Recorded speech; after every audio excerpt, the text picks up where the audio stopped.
बंधुगण आपण मैंने समस्ते किछि दिन धरी बन्या प्रपीड़ित अंचल दुख दुर्दशा सहित सामिल होती। सारा ओडिशा रे 6टी जिला अधिक प्रभावित होती। 74टी ब्लॉक एवं 1381 गाँ इतने प्रभावित होती। 9.5 लाख लोक मध्य ये बन्यार प्रभावित अवस्था अच्छा एवं पाणीघर रे दीर्घ दिन मासे जनजीवन उपर गभीर प्रभाव पड़ी।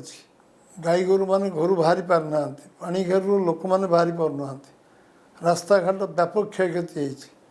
मंत्री एवं ऑफिसर माने बन्या कार्य रिलीफ कार्य निजक सामिल कर दिन राति परिश्रम कर लोकंकर विभिन्न प्रकार क्षयक्षतिर आकलन क्षतिपूरण पर्याप्त परिमाण देवाई सरकार बासन कुसन आरंभ कर सब प्रकार विहन सार पर्यंत ऋण में साहाय्य करने सब प्रकार निष्पत्ति नीतिगत भाव नहीं। ए समय मुख्यमंत्री आकाश पथर एवं आमर स्थल पथर बन्या अंचल परिदर्शन कर लोकों दुखरे भागीदार होगापी विभिन्न अंचल जाजपुर जिलार एवं भद्रक जिलार अंचल गस्त कर फेरी। गतकाली 1000 कोटी टंकार पैकेज घोषणा कर पूर्व अवस्था को फेरी पाइबा सबु प्रकार खरीफ एवं रबी फसल एवं पनीपरिया आरंभ कर विभिन्न प्रकार कैश क्रॉप करने सब प्रकार सरकार तरफ सब प्रकार साहाय्य सहयोग जोगे देवार घोषणा कर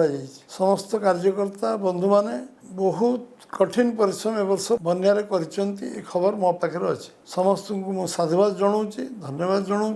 पाखापाखि गोटे मास धरी बन्या अंचल लोक उद्धार करने कार्य रिलीफ कार्य सामाजिक संगठन को साहाय्य करने सरकार विभिन्न रिलीफ कार्य सहयोग करने ये कार्य समस्ते सामिल अच्छा। आगामी दिन में पुणी पानी अधिक बढ़िबार लगी बन्या पर बन्या आसुटी 3 थर बन्या आसलाणी कौट 4 थर बन्या आसलाणी कौट 5 थर बन्या आसलाणी पुणी पानी बढ़ी चलती और दुर्दशा बढ़ी चलती। ए समय आहरी धैर्यर सहित आम कार्यकर्ता को अनुरोध करुचे बन्यांचल लोक मान सहित सामिल हूँ काम करूँ एवं साहाय्य सहयोग करूँ। आम जो प्रशासनिक व्यवस्था अच्छी रिलीफ काम चलती सरकार प्रशासन सहित सहयोग करूँ एवं रिलीफ कार्य आम समस्त को ए संपृक्त करवा। ये कार्य महत् कार्य पुण्य कार्य लोक दुख दुर्दशा जो अच्छा साहाय्य करवा हूँ आमर परम कर्तव्य। आमर अगणित कार्यकर्ता जो माने बन्या समय साहाय्य करेंगे जगन्नाथ शक्ति दिंतु।